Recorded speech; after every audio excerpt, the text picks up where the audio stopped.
la palabra de Dios contenida en este libro es la verdad que acepto creer, es la enseñanza que me comprometo a seguir y es la esperanza que me atrevo a confesar. Nada me impide recibirla, nadie me evitará que la haga parte de mi vida y por ningún motivo dejaré de proclamarla. Estoy aquí para leerla, oírla y vivirla diariamente. Amén. Señor Santo, habla en nuestras vidas, por favor, bendícenos según necesitamos hoy. Trae a nosotros, Señor, esperanza, aliento, fortaleza, lo que tengas para nosotros hoy. Te lo pedimos en Cristo Jesús. Amén. Amén, hermanos. Regresamos a una serie que dejamos inconclusa antes de que comenzara el mes de febrero. Estábamos predicando aprendiendo a vivir felices. ¿Se acuerdan ustedes? Aprendiendo a vivir feliz o felices.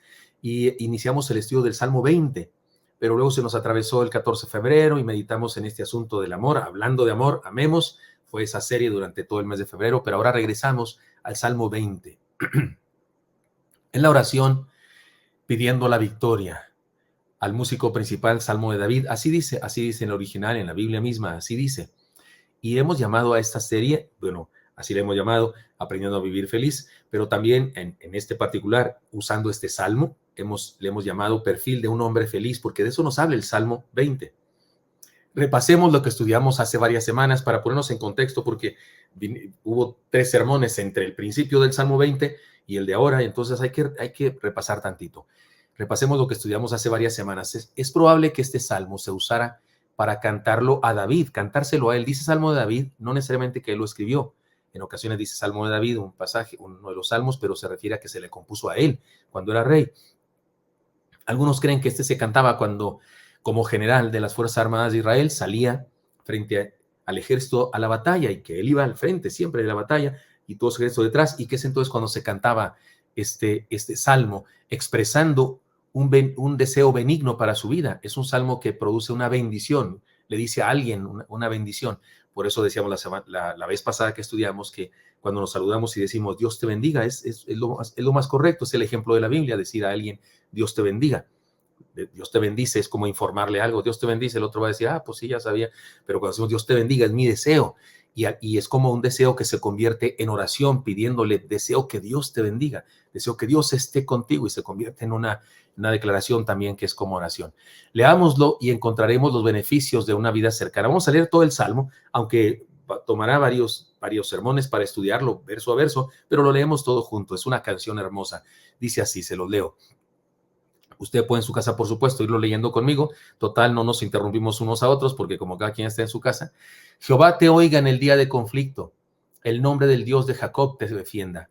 Te envía ayuda desde el santuario y desde Sión te sostenga. Haga memoria de todas tus ofrendas y acepte tu holocausto. Te dé conforme al deseo de tu corazón y cumpla todo tu consejo. Nosotros nos alegraremos en tu salvación y alzaremos pendón en el nombre de nuestro Dios. Conceda a Jehová todas tus peticiones. Ahora conozco que Jehová salva a su ungido, lo oirá desde sus santos cielos, con la potencia salvadora de su diestra. Estos confían en carros y aquellos en caballos, mas nosotros del nombre de Jehová nuestro Dios tendremos memoria. Ellos flaquean y caen, mas nosotros nos levantamos y estamos en pie. Salva a Jehová, que el rey nos oiga en el día de que lo invoquemos. Amén. ¿Qué les parece? Qué hermoso, ¿no? Bueno, yo digo que este salmo nos habla del hombre feliz, porque está deseándole a alguien felicidad plena. Pero ¿cómo es una persona feliz? Nos preguntamos desde el primer estudio de esto. ¿Cuál es el perfil? ¿Cómo se describe un hombre feliz? ¿Que tiene mucho dinero, acaso? Hay personas sencillas en economía que son muy felices y hay millonarios infelices, ¿no es cierto? ¿Que tiene a alguien con quien vivir, o sea, los que están acompañados? Hay solteros con una vida plena y casados que viven en un infierno. De hecho, no quisieran estar casados ya, algunos. ¿Cuál es un hombre feliz? Que tiene una carrera que es muy culto, que sabe muchas cosas. Salomón dice en Eclesiastés, ahora, hijo mío, a más de esto sea amonestado, no hay fin de hacer muchos libros y el mucho estudio es fatiga de la carne. Pero también agrega Salomón en el verso 13, el fin de todo el discurso oído es este, teme a Dios y guarda sus mandamientos, porque esto es el todo del hombre. O sea, Salomón dice, no es ni la cultura, ni es temer a Dios, estar con él. Aquí en nuestro salmo hay un hombre deseándole el bien a otro. Hay alguien, un pueblo tal vez entero, que le está deseando a su rey que sea feliz, que tenga plenitud, que alcance todas las metas de su vida. Decía una canción muy vieja, que algunos seguramente la recuerdan, hermanos. 3 cosas hay en la vida: salud, dinero y amor. ¿Se acuerdan de esa canción, hermanos? El que tenga estas 3 cosas debe dar gracias a Dios. ¿Saben que yo un día, bueno, pensé en esta canción y la busqué y ¿sabe qué? La verdad es que dice cosas muy interesantes, buenas. Me parece, creo que estoy de acuerdo con toda esta canción. Pero aquí dice esto, ¿verdad? Entonces, gocen la salud, dinero y amor. Y luego dice, el que tenga estas cosas debe dar gracias a Dios porque finalmente es Dios. Entonces podríamos decir que una cosa hay en la vida, Dios, que nos puede dar estas otras cosas, como dice su palabra, más buscar primeramente el reino de Dios, su justicia, y todas estas cosas serán añadidas. Entonces yo encuentro aquí en esta canción, que seguramente no era cristiana, pero una idea que puede coincidir con este pensamiento cristiano. Ahora, conozco gente enferma que es feliz, y conozco gente sana que tiene que drogarse, porque es infeliz, para sobrevivir de sus frustraciones. Así es que, ¿cómo es un hombre feliz? Este deseo para David o para cualquier otro, si no fuera el caso así, ¿qué es lo que deseamos? Cuando le decimos a alguien que Dios te bendiga, cuando le decimos a alguien que tengas plenitud de vida, ¿qué le estamos pidiendo? Bueno, vayamos al Salmo. El Salmo nos dice algunas cosas que deberían hacer a un hombre feliz.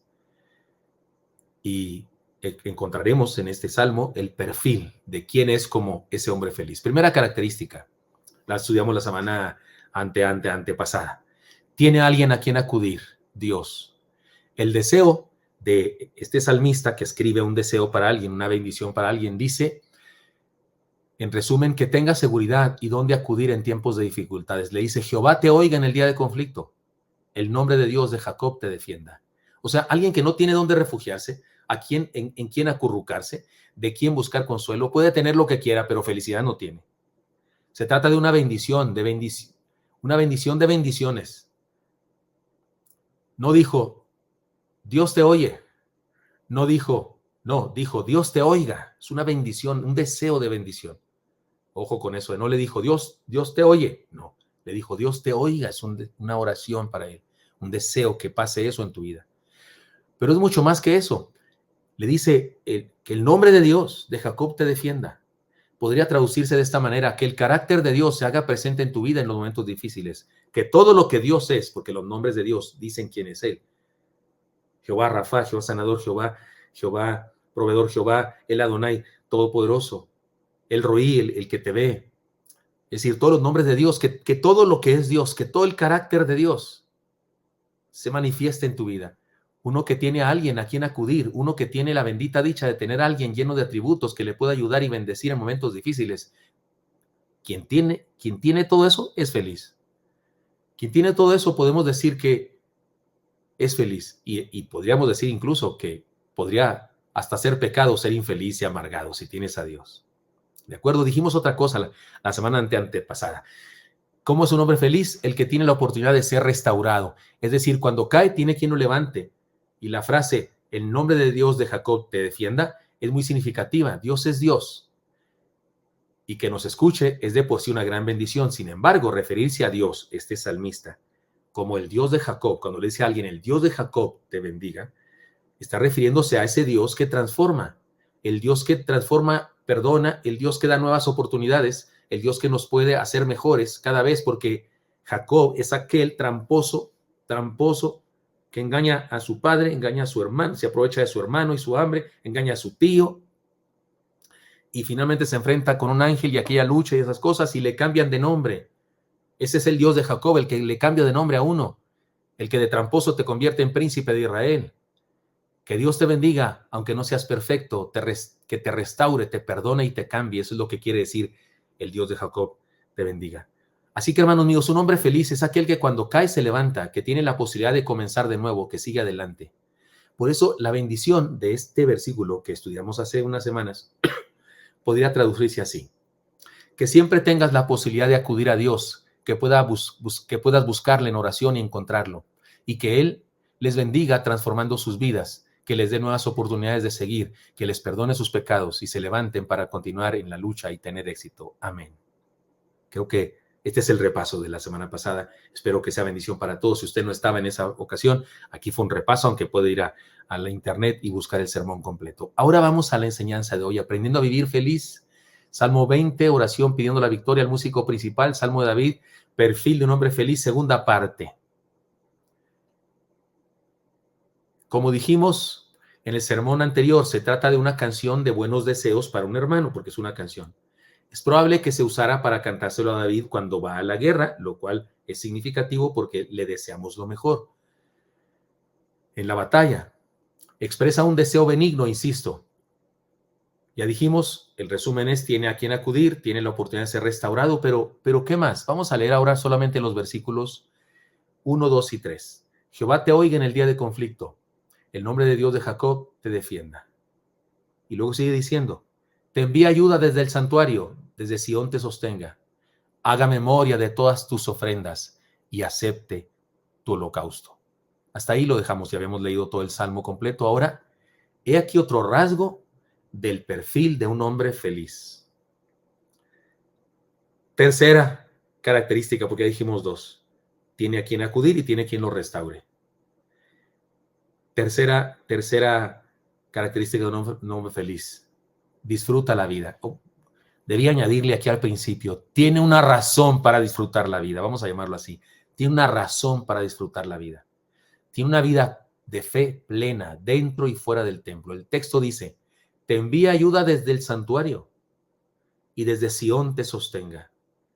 Te envía ayuda al santuario, el lugar de adoración, el espacio que una nación o una cultura determinada o una iglesia determinada en nuestro tiempo ha escogido como el espacio en donde adora a Dios. Se adora a Dios en todas partes, Él está en todas partes, pero hay un lugar donde nos congregamos y lo adoramos y le dice, te envía ayuda desde el santuario y desde Sión te sostenga. Sión, el monte y la ciudad santa que ahí se estaba, y por supuesto ahí estaba el santuario. El Salmo habla de la vida cúltica. El Salmo habla de la adoración. Es un deseo para el guerrero David. Para el guerrero David va a la guerra, no es un rey, pero es el capitán, el general de las Fuerzas Armadas israelitas. Y es un deseo para el guerrero David que su vida espiritual, que su vida religiosa, que su vida de oración sea plena. Fíjense qué interesante. Va a la guerra, va a defender su patria, porque en aquella época esas guerras que enfrentaba David eran justas. Estaba luchando contra aquellos que querían exterminar el pueblo de Dios. Y querer exterminar el pueblo de Dios era querer anular el plan de salvación de la humanidad. Por eso Dios permitía esas batallas y daba la victoria a su pueblo. Esas batallas en defensa del plan de Dios. Pero va a la guerra. Sin embargo, el deseo es que tu vida espiritual, que tu relación con Dios esté plena, que te mantengas donde quiera que andes, te mantengas en comunión con Dios como si estuvieras en el templo. Eso es un buen deseo. Como una mamá le bendice al niño y le dice que Dios vaya contigo, ve con Dios, que Dios vaya contigo, que Dios te acompañe y te cubra donde quiera que estés. Es un deseo, el chamaco va a la escuela, el chamaco va al trabajo, pero la idea es que vaya como si estuviera en el templo, rodeado de Dios, como si le dijera que cuando estés en comunión con Él, con el Señor y con otros, te regocijes y te goces, porque el texto dice, te envía ayuda del santuario y desde Sión te sostenga, y habla de una experiencia de estar en comunión con Dios, disfrutar esa experiencia. Un buen deseo tiene que ver con la plenitud de la vida de fe. Qué distinto resulta esto en la experiencia religiosa de algunos seres humanos el día de hoy, que asisten por obligación. Al culto me refiero, con resignación y en ocasiones hasta renegando. Hay quienes asisten al santuario, al culto, con resignación y en ocasiones hasta renegando, y otras veces solo por obtener algún beneficio personal, porque de repente vamos al culto a buscar algo, buscar amigos, hermanos, a quien pedirle prestado, ¿no? Hay quien hace eso, o a quien pedirle lo que sea, o los jóvenes buscan evangelizar, como digo yo a veces, pero qué bendición cuando experimentamos eso en gozo pleno. Dice, te envía ayuda desde el santuario y desde Sión. Quería asegurarme de que la versión que tengo acá es la misma que tengo en mi Biblia, y sí es así. Pero, hermanos, insisto, es un buen deseo que tiene que ver con la plenitud de la vida. Estas palabras que usa el salmista aquí son palabras que al traducirse no las entendemos del todo, pero hablan de una vida plena. Esta ayuda desde el santuario, te sostenga, hablan de una vida plena, de una vida que se disfruta, no de una vida que se sufre. Ay, comadre, la vida es difícil. Ay, comadre, ya no paramos, cuánto sufrimiento. Hay gente que vive así, ¿no es cierto? Con el ay en la lengua, como dicen así, en la punta de la lengua. Pero estas palabras que se traducen en este verso hablan de una vida plena. Que no diga que es feliz el que asiste al templo y se la pasa molesto por lo que pasa en el culto. O sea, se la pasa viendo el reloj para ver a qué hora termina esta reunión que por amor de Dios ya se acabe. Algunas personas piensan así. Que no diga que es feliz quien hace eso. Qué gozo tan endeble es el gozo del que se molesta por los errores o cosas inadecuadas que suceden. En las iglesias, en ocasiones acontecen los ruidos más extraños que existen. Me refiero al equipo de sonido. En todas las iglesias que he ido, hay sonidos de repente. No somos perfectos, ni los seres humanos, mucho menos los aparatos. Y hay gente que hay gente muy sensible, ¿no?, de los oídos y se enoja de eso. Sé feliz, hermano, sé feliz, seamos felices. Y la idea es ser felices, dice, desde el santuario, que el Señor te bendiga con vida plena desde el santuario y que cuando vayas a donde tienes que ir, vayas como cuando estás de feliz en el santuario. Ahora bien, ese gozo también debe ser parte de las cosas afuera del santuario, porque seguimos en comunión con Dios todo el tiempo.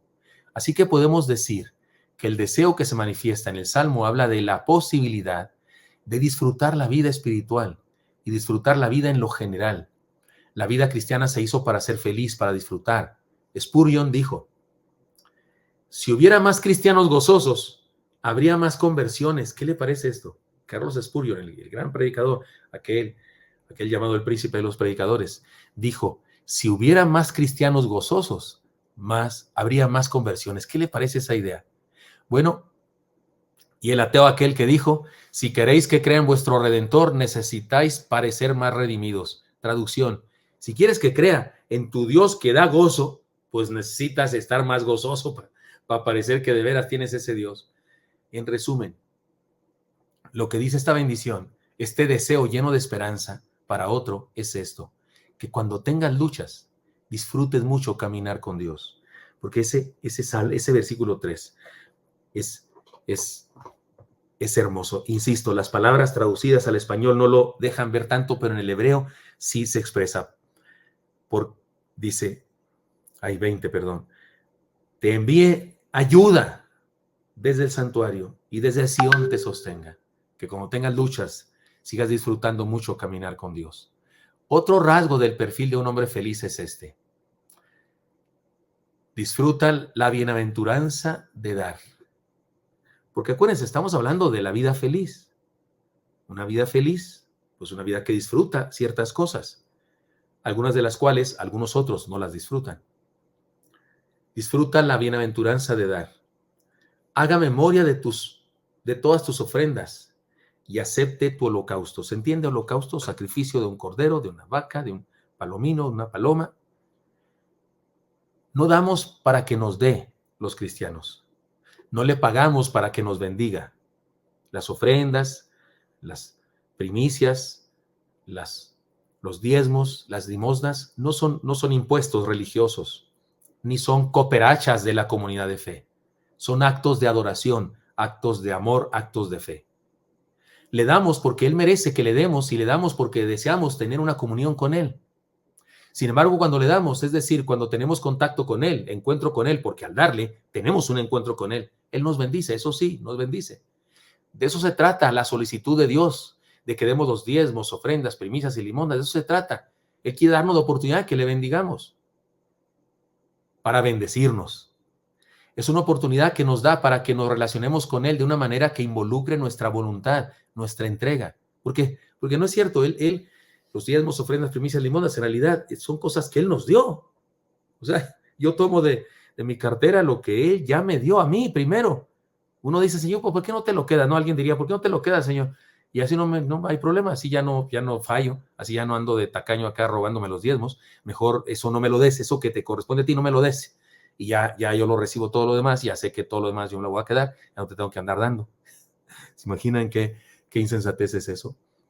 Y entonces, ¿dónde quedaría la maravillosa experiencia, la maravillosa oportunidad de yo voluntariamente, incluso tal vez venciendo la tentación de no hacerlo, tomo ese ese dinero y digo, esto es de Dios, esto no es mío, esto es de Dios, es de Él.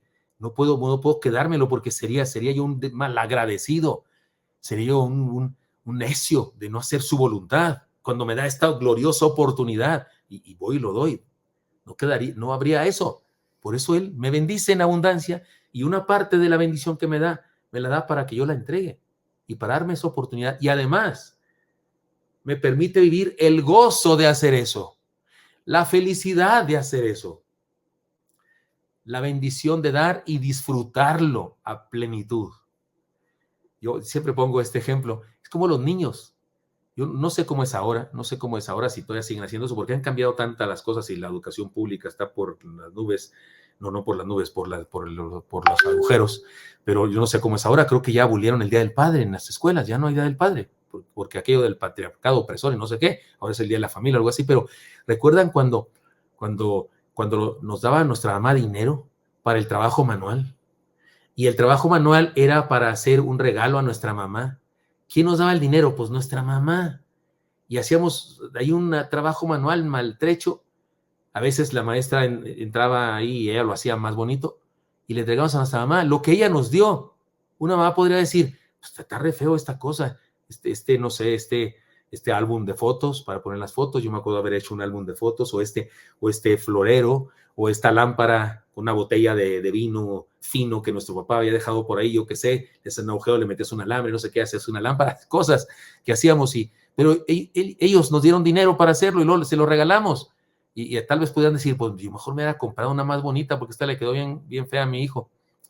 Pero ese asunto que se hacía, o no sé si todavía se hace, es precisamente para eso, para provocarnos a la experiencia de dar y de disfrutar.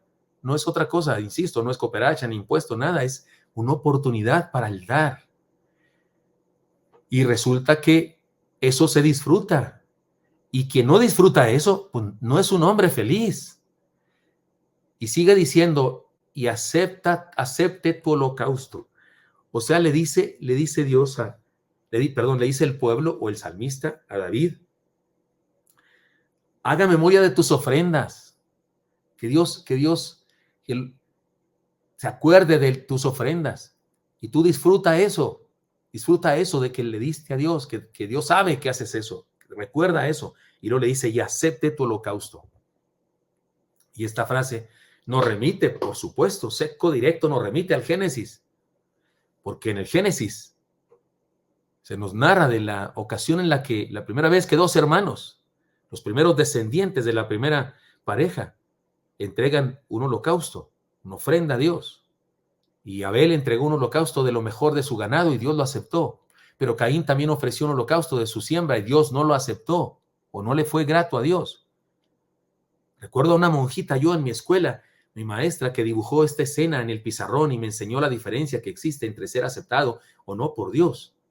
Recuerdo que puso así el humo del holocausto que estaba saliendo del sacrificio de Abel y que se iba hacia el cielo, y según ella puso el humo del sacrificio de los vegetales que puso Caín y que se iba hacia abajo. Así puso mi maestra de, no sé, tercero de primaria, no recuerdo qué grado era. La de tercero es la que me enamoré, por eso dije tercero, pero ya les he contado esa historia chistosa. Pero leamos el texto. Y aconteció andando el tiempo que Caín trajo del fruto de la tierra una ofrenda a Jehová. Y Abel trajo también de los primogénitos de sus ovejas, de lo más gordo de ellas, y miró Jehová con agrado a Abel y a su ofrenda. Pero no miró con agrado a Caín y a la ofrenda suya. Y se ensañó Caín en gran manera, y decayó su semblante. Entonces Jehová dijo a Caín, ¿por qué te has ensañado? ¿Y por qué ha decaído tu semblante? ¿Por qué te enojas? ¿Por qué haces la bilis? ¿Por qué tienes la muina? ¿Y por qué estás triste y deprimido? Oiga, la frase nos ilustra y nos ayuda a identificar el problema de la diferencia, de que uno agrada a Dios y otro no. Y se ensañó Caín en gran manera y decayó su semblante. Ahí nos da una luz bárbara para entender el problema. ¿Qué fue lo que pasó? Déjenme decirlo con sencillez y de brevedad. Abel disfrutó su entrega. Caín sufrió su entrega. Me gusta la palabra y el concepto sacrificio en la Biblia pero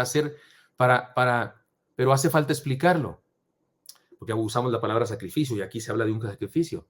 Cuando en la Biblia se habla de sacrificio, no se habla de hacer las cosas por obligación. El día de hoy, tristemente, esa palabra sacrificio es hacer, oh, estoy haciendo, y todavía que hago el sacrificio de venir a verte y no me haces caso. Ahí, ese sentido, ese concepto de sacrificio, cuando hablamos así, no es el de la Biblia. No, en la Biblia, sacrificio no significa perder algo, ni significa que te duela algo que entregas. No, sacrificio en la Biblia significa algo más simple que eso. Significa que a una cosa que tengo le voy a dar un uso más alto, un mejor uso. Mi vaca da a luz un primer becerro, es un primogénito y debo entregarlo a Dios. Entonces, da un primogénito.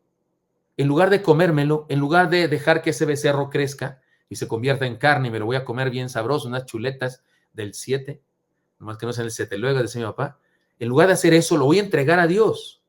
Le voy a dar un uso más alto, un uso más loable, un uso maravilloso, porque se lo entrego a Dios. Eso es lo que significa la palabra sacrificio en la Biblia. No significa lo que el día de hoy hacemos cuando decimos que me sacrifique por algo. Así que se trata de consagrar algo para un uso superior. Y consagrar algo para un uso superior más excelso que el regular. Sacrificar un dinero para Dios es dedicarlo para una cosa importante, más grande que para comprar cosas para nosotros. Es usar lo que tenemos para algo excelso que honra a Dios. Abel disfrutó su entrega. Lo hizo contento. Y Caín padeció su entrega. ¿Y de dónde lo sabemos? Pues se enojó. Se enojó. ¿Qué estaba esperando? ¿Por qué se enoja? ¿Por qué alguien cuando entrega algo se enoja con Dios? ¿Por qué? ¿Por qué no aceptaste lo mío nomás a Caín? Perdón, nomás a Abel, no sé qué. Porque algo vio Dios en su corazón, seguramente de ese muchacho, de ese hombre, de ese Caín, que no lo hizo de corazón, no lo hizo con toda su alma. Además, dice el texto clarísimo que Abel entregó de lo más gordo de su ganado. Si usted piensa, bueno, pero es que Caín tenía puras verduras. No, seguramente los dos tenían ganado y verduras, seguramente que sí. Es muy probable que Caín se había especializado un poco más en los asuntos de la agricultura y Abel se había especializado un poco más en los asuntos de la ganadería, pero era imposible que una familia en aquella época viviera solamente con verduras y otra viviera solamente con carne. No, la verdad es que en aquella época, igual que ahora en los ranchos hay vacas, hay ovejas y hay maíz y hay árboles frutales y demás. Y él entregó de algo que era menos valioso en aquella época y además lo entregó tal vez así como con dolor, como bueno, estoy sacrificando esto en el sentido popular de la palabra.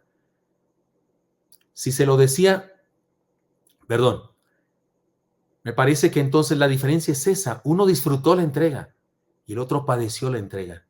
Por eso le dice el salmista, por eso el deseo del Salmo dice, que tu entrega a Dios sea de todo corazón y te goces con ello. Que disfrutes el hecho de ser liberal, de ser espléndido con Dios y de darle y que Dios reciba con gozo lo que le das. Si se le decía a David cuando iba camino a la lucha, es como si le dijeran que cuando vayas a la guerra lo hagas con convicción, con alegría, que estés dispuesto a morir entendiendo que se trata de un sacrificio, una entrega, un acto de heroísmo por tu nación y que experimentes la satisfacción de honrar a Dios con tu ofrenda de vida. Me parece que esto era lo que se le decía a David en este versículo del Salmo. Es terrible no dar por tacaño, por egoísta y por materialista. Es terrible. Pero es peor dar por obligación, experimentando dolor al hacerlo. Por eso yo en ocasiones, no lo hago siempre, pero en ocasiones digo, cuando quiero dar una enseñanza sobre la ofrenda, si alguien va a dar por amor, por entrega, por fe, por adoración a Dios, adelante. Tenemos permiso de dar, porque en Oreb no todos tienen permiso de dar, no todos se les permite dar. Solo aquellos que lo hacen como un acto de fe, un acto de amor, un acto de adoración, porque creen en el proyecto de Dios, porque creen en el plan de Dios para salvación de la humanidad entera, y de esa manera lo que dan, saben que se usará en el extendimiento del reino de Dios. Así es que es terrible no dar por tacaño, por egoísta y por materialista, pero es peor dar por obligación, experimentando dolor al hacerlo. Yo cuando digo eso digo, no, si usted siente dolor, si usted no cree en esto, si usted es de los que critica, en las iglesias son usureros y no sé qué, yo les digo, por favor, guárdese sus centavos, no hombre, no los dé, déjelos allá, no maldiga el alfolí de nuestra iglesia con su actitud. El Señor no acepta una ofrenda así. Eso le pasó a Caín, por eso decayó su semblante. Entendamos esto, todo es de Él. Él no necesita nada de nosotros, así que cuando nos pide que que le demos cuando nos pide, lo que nos pide, lo hace para darnos la oportunidad de demostrarle cuánto lo amamos, cuánto creemos en Él, cuánto estamos dispuestos a entregarnos. Ahora bien, ya dijimos que no damos para que nos dé, pero debemos recordar que Él, cuando le damos, siempre nos da, en abundancia, pero ha prometido abrir las ventanas de los cielos para nosotros cuando entreguemos lo que le pertenece a Él, ¿no es cierto? Y abrir las ventanas de los cielos y derramar sobre nosotros bendición. Y no es que le demos para eso, no le damos para eso, le damos por amor, por gratitud, por adoración. ¿Recuerdan aquel granjero que tenía una pequeña cantidad de tierra, pero vivía muy feliz? Tenía poco siembra y poco ganado, pero vivía muy prósperamente. No tenía ni una deuda. ¿Cómo eres tan próspero?, le preguntó alguien, teniendo tan pequeña tierra y con tan poco ganado. Y él dijo, bueno, es que yo trabajo, me esfuerzo sembrando la tierra que Dios me dio, y cuando cosecho mi trigo, tomo mi pala, la meto en mi granero y deposito todo en el alfolí de la ofrenda del Señor. Y Dios toma su pala y mete en su granero y la deposita sobre mi vida. Pero he descubierto que la pala de Dios es mucho más grande que la mía. Me gusta esa ilustración. Insisto, no le damos para que nos dé, pero ciertamente cuando le damos, Él nos bendice. Pero la característica que este salmo exalta es la bendición de desprenderse de algo con alegría, con gozo, porque estamos hablando del hombre feliz, de este salmo, el hombre, que seas dichoso, que tengas plenitud, que Jehová te bendiga, le está bendiciendo, que seas feliz, que seas feliz dándote a Dios, que seas feliz cuando experimentas la dicha de que Dios recibe tu ofrenda. El mundo está lleno de gente que lucha por su propio interés, que jamás piensa en el prójimo, que solo piensa en sí misma. Gente así siempre estará insatisfecha, siempre sentirá que el mundo está en deuda con ella y jamás logrará ser feliz. El único antídoto para esta enfermedad es aprender la bendición de dar, elevar nuestro espíritu hasta pensar en los demás y disfrutar el gozo, la satisfacción suprema de compartir, no solo con Dios, sino también con el prójimo. Se trata de un placer exclusivo que solo aquellos que tienen una comunión con Dios pueden experimentar. Hay gente tan aferrada a la materia que no tiene el gozo y la dicha de dar y de ver a alguien feliz porque le dio. He aquí dos rasgos más del perfil de un hombre feliz. Disfruta la vida dentro y fuera del templo y disfruta la bienaventuranza del dar. Eso les deseo yo a todos ustedes, queridos hermanos. Y déjenme decirlo de esta manera. Que siempre tengan la posibilidad de disfrutar de la vida caminando con Dios en los cultos de la comunidad de fe y en la cotidianeidad de la vida. Y que experimenten cada día el altísimo placer de dar, de compartir, de desprenderse de algo para honrar a Dios y para ayudar a los demás. Que sean felices. Amén. Señor Santo, te pido esta bendición para todos nosotros, mis hermanos y yo, que podamos vivir esta felicidad, esta plenitud que tu palabra nos anuncia. Te lo pido en Cristo Jesús. Amén.